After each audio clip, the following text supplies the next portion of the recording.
This video is for people who are having any kind of problem with the RT or LT trigger buttons on an Xbox Elite Series 2 controller. For example, one of the trigger buttons may be getting stuck, or making a weird noise, or triggering when you're not pressing it, or it may not be registering a push at all, or maybe it's inconsistent. It sometimes registers your push and sometimes it doesn't. The causes of these issues vary, but it's usually dirt buildup, or worn parts, or broken parts, or even a combination of these things. There's really no way to match up a symptom with a specific cause, so I'm going to show you a broad range of things to try, starting with easy things, and if none of those work, I'm going to show you how to go inside your controller so we can get really close to the mechanism and see what's wrong with it. One of the most common issues for any button is that dust and debris get in around the gap. And since the gap around the trigger button is so large, that makes it even more susceptible to dust and debris, which in turn can cause problems with the mechanism. So I'm going to have you do a 4-step cleaning process. First of all, take a small piece of cardboard from anything you have laying around, like a packaged product from your kitchen or whatever, and make a wedge out of it, like so. And then take a corner of that wedge and then stick it into the gaps around the trigger button that's giving you the issue. And while you do it, press the button up and down. There could be one single piece of debris, like a fingernail, and this may help dislodge it. After you do that, turn the controller upside down and tap the side close to the trigger, with and without pressing the button. This will also work to dislodge stuff. Then take a straw or canned air and blow around the gap.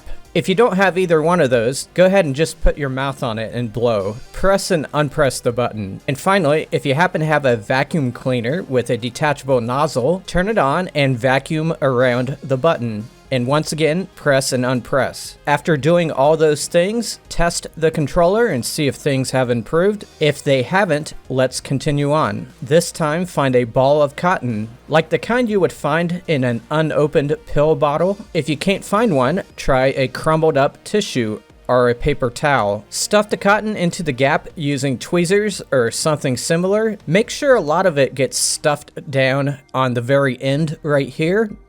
Stop every once in a while and press the trigger a few times. Then pull the cotton all the way out and do the vacuuming and the blowing again.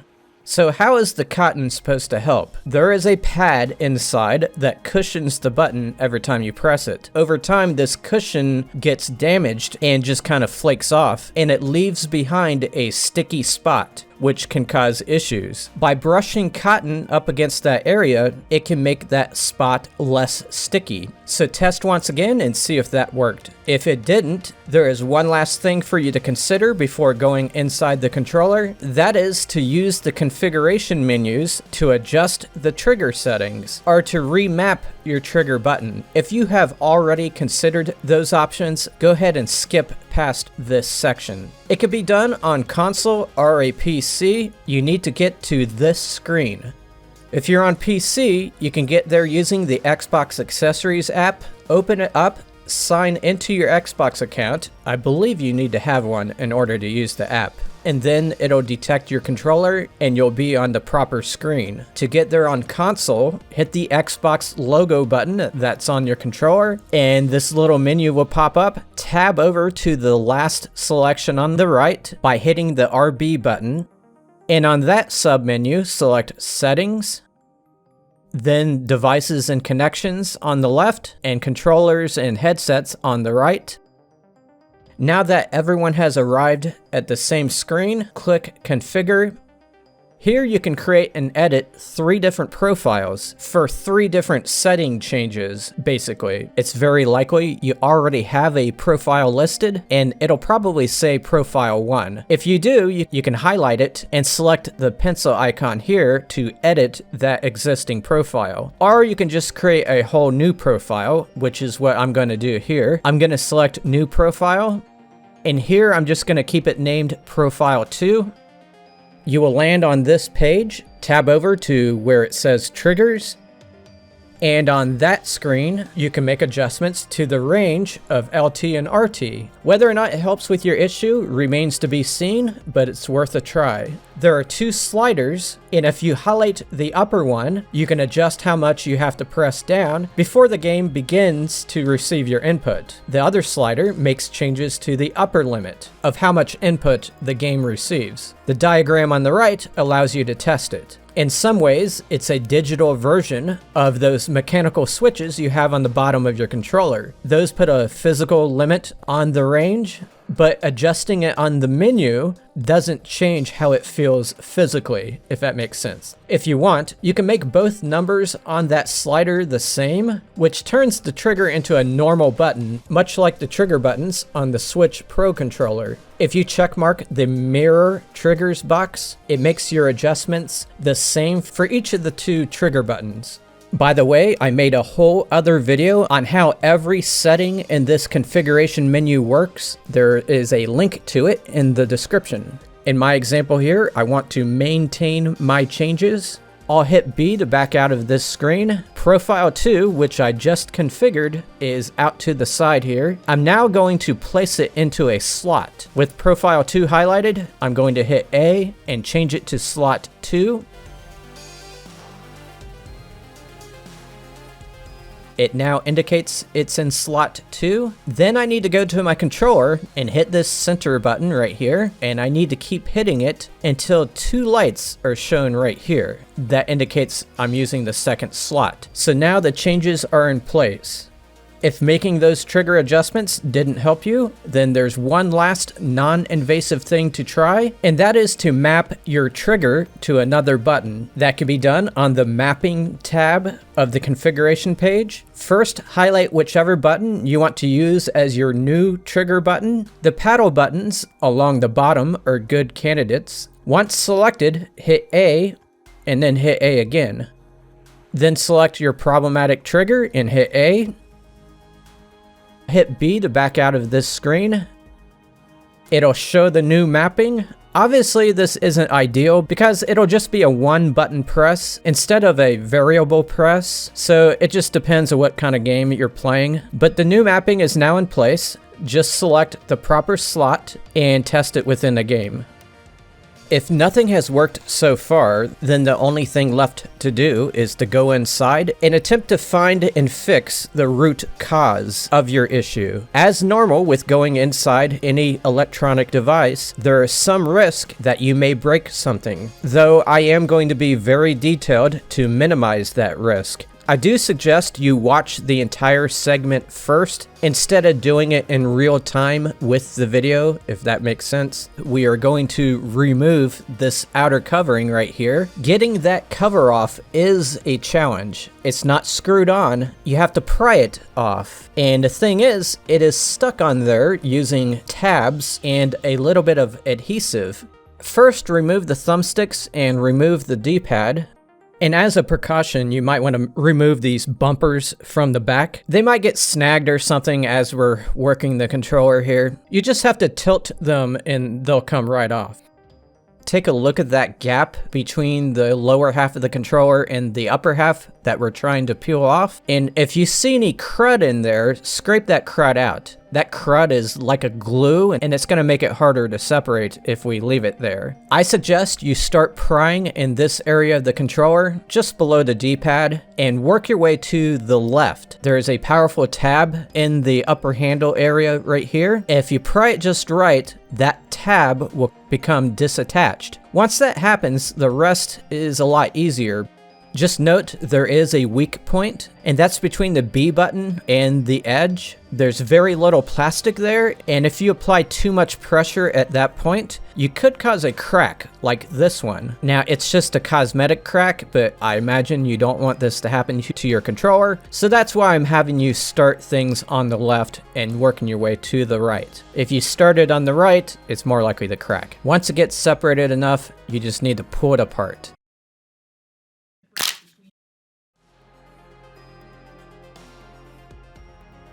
You can see some of the adhesive here that's kind of like a gum. You just have to separate that. The good news is if you have to go back inside again, it should be easier to separate next time. Also note that one of the tabs may break in this process. If that happens, I don't think it'll be a big deal. It should still go back together just fine because there are multiple tabs. But if a piece does break off, make sure it didn't land inside the controller, or else that can cause some issues. So just make sure you pick up any pieces that broke. The next thing we need to do is take the bottom cover off the controller. So we need to remove these 6 screws. If nobody has been inside before, one of those screws will be covered by a sticker. You need a size 8 Torx security bit. The security bit part of it is very important because that means there's a little dimple in the middle of the bit, and as far as I know, you cannot turn these screws unless you have that little dimple in there. With the screws removed, we can now begin separating the 2 pieces. There's really no good way to describe it, you just have to pry it out. And this part we'll just set aside for now. During all this, one of the vibration motors may have come out. If so, just stick it back in the holder. All you have to do is just stuff it in there. So we are going to remove this whole top mechanism. There's a center part here, and we'll remove that first. It's held on by these 2 little tab things here. We need to pry those up, and once they're loose, we need to pull up on the back of that center piece.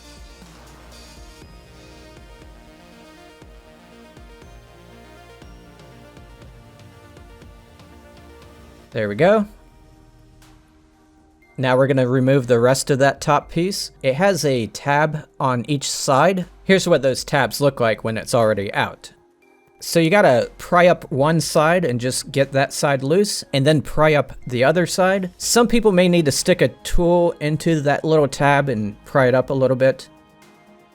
We now have good access to all the mechanisms that make the trigger buttons work. Blow away all the dust and debris in the area of the triggers. Even if one works fine, you might as well do both. On that back shell, blow into the gaps where the triggers were, as well as the round mechanisms here. Those things are what make those trigger switches work. The ones you see on the bottom of your controller.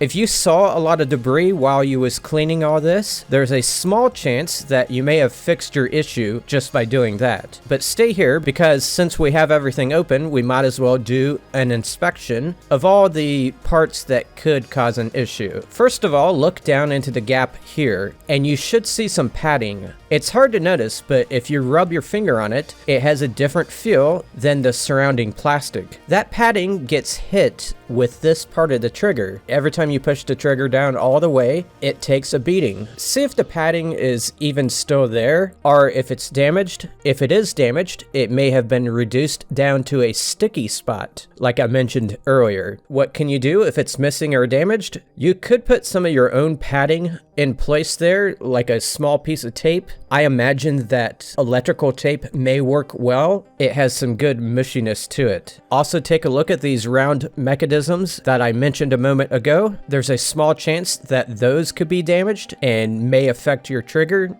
I have seen people selling replacement ones. To extract the old one, take a size 6 Torx bit and unscrew the silver thing, and when you remove it, there's a spring that's going to jump up. Set that aside. You also need to remove this little circuit board that's kind of hanging over it a little bit, and you need a size 3 Torx bit for that. There is a magnet off to the side, and that's going to pull on your screw, so just be aware of that. With the board out of the way, the mechanism can be popped out and replaced. When you put the new one in, it has to be slipped underneath this little nub right here. It's kind of a pain to get it underneath it, but just keep trying, and once you get it in place, everything else goes back together just fine. Now take a look at the trigger itself. Check that tip I mentioned earlier and see if it's damaged. You can compare it to the other side if you want, or you can compare it to mine right here. Mine doesn't seem to have any damage at all. Also check the little magnet that's inside there. Sometimes that bracket that holds it in place can break, and the magnet can slip out and go inside the controller and stick to some of the metal parts inside. Or the magnet may have something metal like a screw stuck to it, and that can interfere with the operation as well. And yet another thing that can happen with the magnet is that it can be dislodged within that bracket, and it could be moving around in there. In that case, you can probably fix it by gluing it back into place. How does this magnet actually get damaged? It's because the back of it is constantly striking down on the board that's right underneath it. It lands in those little indentations. Also check that this spring is still there and it's not damaged. Make sure it looks exactly like mine does right here. If it looks like a piece is missing, search the entire controller and see if it's rattling around in there, because that can cause some issues. If the trigger, bracket, or spring are damaged, then the whole trigger needs to be removed. And to do that, you have to remove this metal rod that goes through everything. It's a very hard thing to do. First of all, just make sure you have a replacement part on hand. Then remove this screw with a size 5 Torx.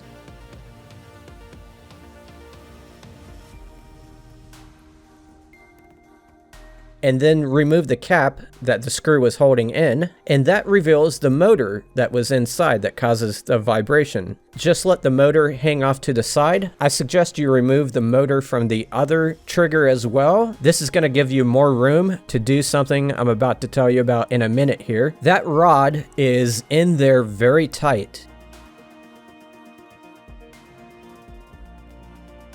Here's what it looks like when it's out. Note that it has a large end and a small end. You need to slide it out in the direction of that large end so that the large end comes out first. I experimented with many different methods to removing that rod, and most of them failed. And during that experimentation, the plastic got mangled, so you're gonna see that in some of the shots here. But I did end up finding a method that worked, so you don't have to experiment. And you're a lot less likely to mangle the plastic like I did. I took some pliers and put one end of them on the plastic that holds the large end of the rod, and I put the other end up against the rod itself, and I squeezed. This popped it out of position.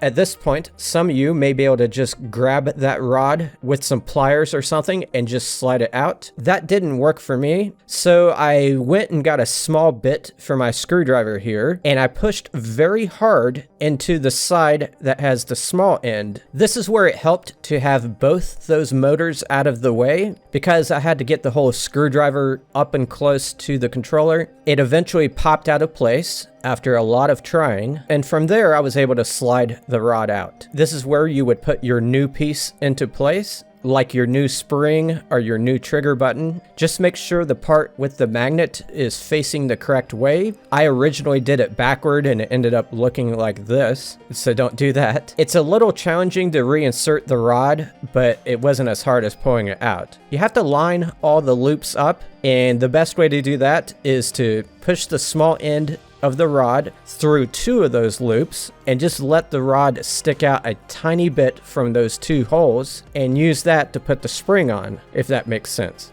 And once you get it through that spring, the rest of it's pretty easy.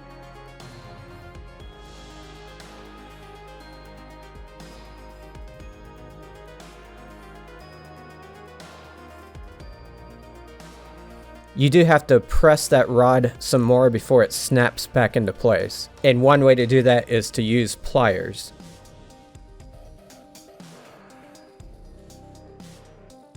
From here on out, I'll show you how to put everything back together. Start with this motor, place it into position, and place the plastic piece onto it and screw it back on.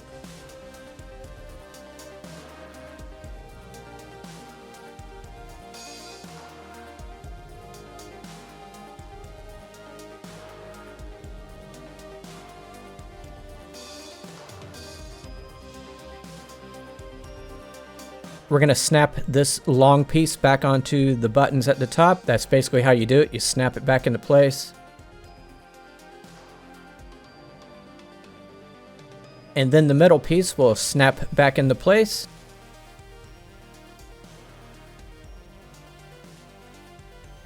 Before you go further, just push on the buttons and make sure they're working fine. You may not have snapped everything back into place if it's not. Put the bottom back onto the controller.